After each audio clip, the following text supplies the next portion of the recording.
शर्मिला फारूकी साहिबा।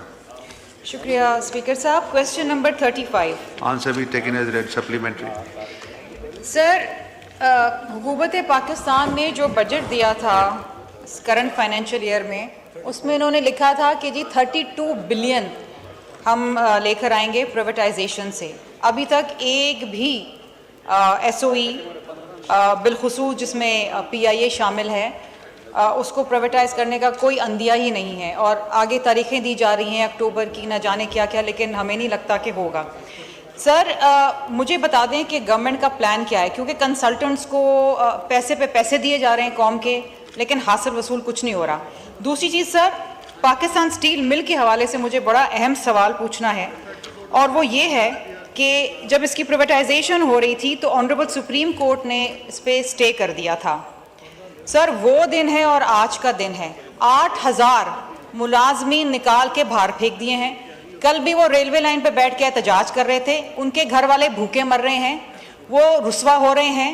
कोई revival plan नहीं है, और ये कह रहे हैं कि जी प्राइवेटाइजेशन के अंदर भी इसको इंक्लूड नहीं किया गया। आखिर प्लान क्या है गवर्नमेंट का, और कौन सी, लिखते हैं यहाँ पर कि जी स्ट्रेंथनिंग इंटर मिनिस्टीरियल कोऑर्डिनेशन, ये कौन सी इंटर मिनिस्टीरियल कोऑर्डिनेशन है जो हो नहीं पा रही? कौन से प्रोसेस है जो पूरे नहीं हो रहे, और करना क्या चाह रहे हैं? फिर ये कहते हैं sir restructuring SOEs before privatisation.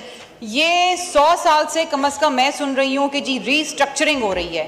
तो ये बता दें ये रीस्ट्रक्चरिंग कब होगी और कैसे होगी और कहाँ होगी? आसिया इसाक सिद्दीकी साहब। Thank you, Honorable Deputy Speaker. As far as the SOEs are concerned,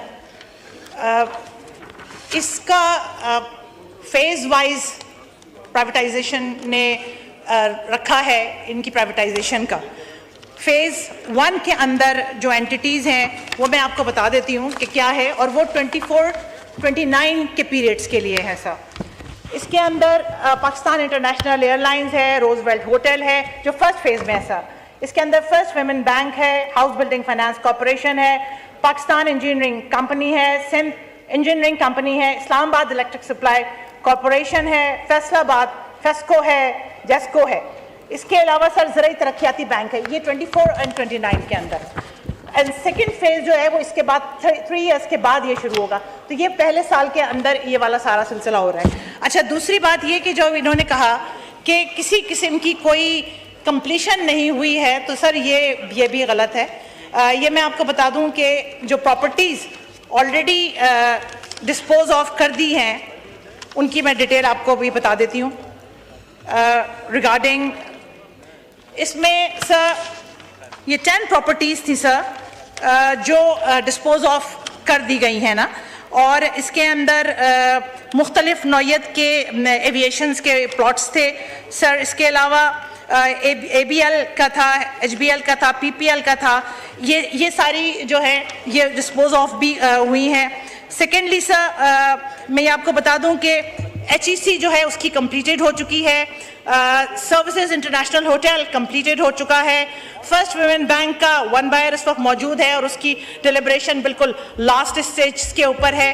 house building finance corporation की सर नेगोशिएशन कमेटी जो है वो कॉन्स्टिट्यूटेड है और उसके ऊपर काम ऑलमोस्ट कंप्लीटेड है सर। इसी तरीके से जो PRCL है सर, ये सेकेंड फेज के अंदर इसको डाला है। इसी तरीके से SMEs हैं, इसकी ग्रेट लॉसेस की वजह से इसके प्रोस्पेक्टिव बायस को दोबारा से वो किया जा रहा है। जिना कन्वेंशन सेंटर था सर, इसके ऊपर CDA की रिजर्वेशंस थी, NOCs विड्रॉ हो गई थी, तो CCPA ने इसको डीलिस्ट कर दिया था सर। अब इन्होंने अभी बात पूछी है पाकिस्तान स्टील मिल की सर कुछ चीज़ें थोड़ा सा मेरा जवाब लंबा होगा, इसलिए ज़रा सा इसको बेयर कीजिएगा। ये सर पहली जो इसकी बिल्डिंग, जैसे इन्होंने अभी बताया कि मार्च 2006 के अंदर ये हुई थी सर। हुआ ये कि इसकी अर्नेस्ट मनी जो थी वो तकरीबन 12 मिलियन थी, $12 मिलियन सर। और आपको ये बता दूं कि जो जवाब अभी दिया है इसके अंदर हमारे पास 4 पोटेंशियल बायर आए थे। बेसिकली 8 कंपनीज थी, जिनमें से 6 जो थी वो सब उन्होंने SOQ सबमिट किए थे। 4 जो थी उन्होंने प्री क्वालिफाई किया था पीसी बोर्ड को। उसके अंदर सर बाओ स्टील और मानशान स्टील थी जो बेसिकली चाइना की गवर्नमेंट की है, जो बाओ ग्रुप के अंदर है, ये मर्ज हुई थी।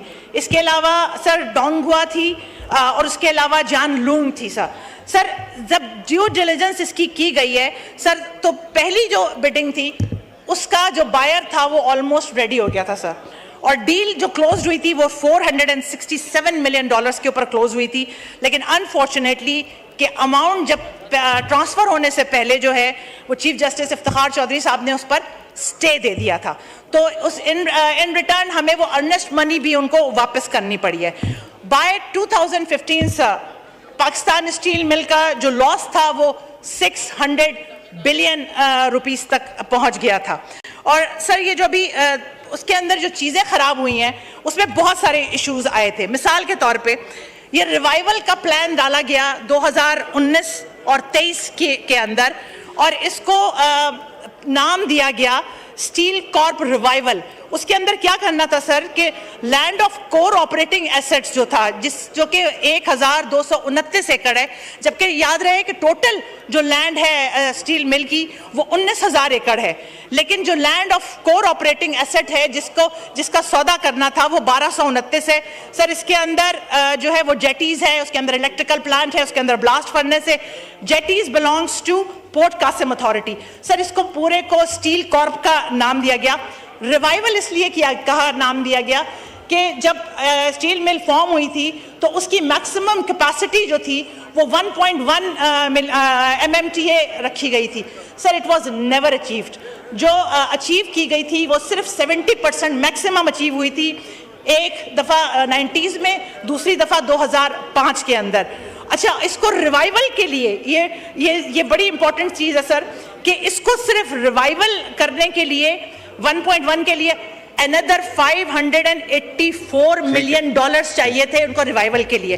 फिर उसके बाद उसकी एक्सपेंशन 3 पॉइंट के लिए, उसके लिए जो थी सर मजीद 4.5 बिलियन रुपीस चाहिए थे। इन्होंने सवाल किया कि ये जो कारकुनान बैठे हुए सर 2023 के अंदर प्राइवेटाइजेशन के पास से स्टील मिल डीलिस्टेड हो गई थी। गवर्नमेंट ऑफ पाकिस्तान ने, कैबिनेट ने इसका फैसला किया सर। इस वक्त इस Pakistan steel mill ministry of industries के अंडर है, प्राइवेटाइजेशन के अंडर नहीं है। वो जो मुलाजमीन इस वक्त वहाँ मौजूद हैं वो मिनिस्ट्री ऑफ इंडस्ट्रीज की जिम्मेदारी है सर।